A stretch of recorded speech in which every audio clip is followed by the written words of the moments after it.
Hello everyone, and welcome back to the next installment of the Cobra 2000 GTL. I have a bit more good news after working on the radio again today. I managed to get the radio on frequency basically. So we're on channel 20, as you can see right here, over here, channel 20, and we are on AM. I have some receive here. So we're hooked up to Antron 99. There's RX and here is TX. Audio, audio, audio. So the frequency counter, as you see right here, is on frequency. Let's try lower sideband. Okay, lower sideband is on frequency on RX. And let's try TX. Audio, audio, audio, audio. So that's on. Let's try upper sideband. Now here is where I have the outstanding issue. As you can see, it's a couple of kCs low on RX and audio, audio, audio, TX. So that is a kind of a puzzler for me. I've got a better understanding of how the different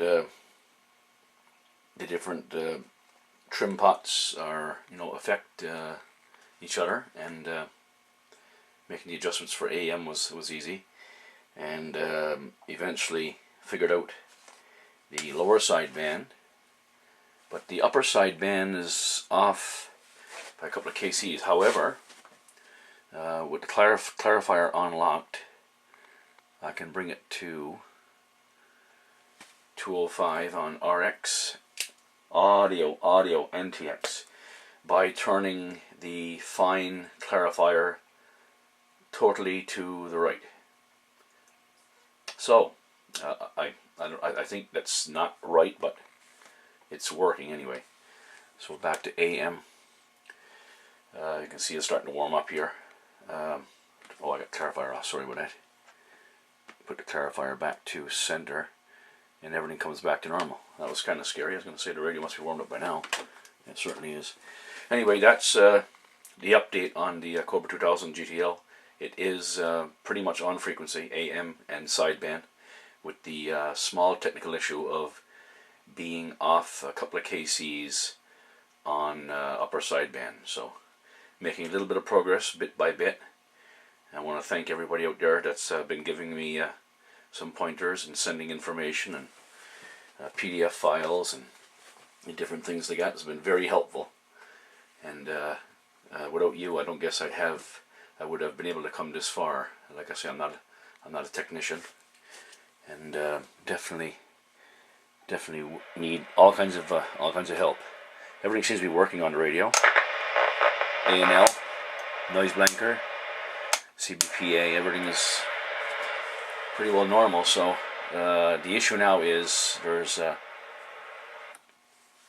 not much power, so I'm going to replace the final and driver, I guess, eventually, or maybe test them if I can get around to it before I replace them.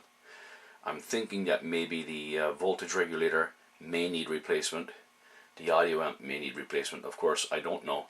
The radio looks like it's stock, so I'm thinking it's probably long overdue for a full recap. But anyway, it's back on frequency, folks. Thanks everyone for watching, and thank you for all your help. And if I make any more advancements with the radio, I'll be back and put a video up and show you. But as for now, I think this is about as far as I can get. And it looks like I'll have to get somebody to recap the radio. Have to get the kit first, of course, and get somebody to recap the radio. And hopefully I'll get somebody to really get a real good look at the radio and get it back to 100%. Thanks again.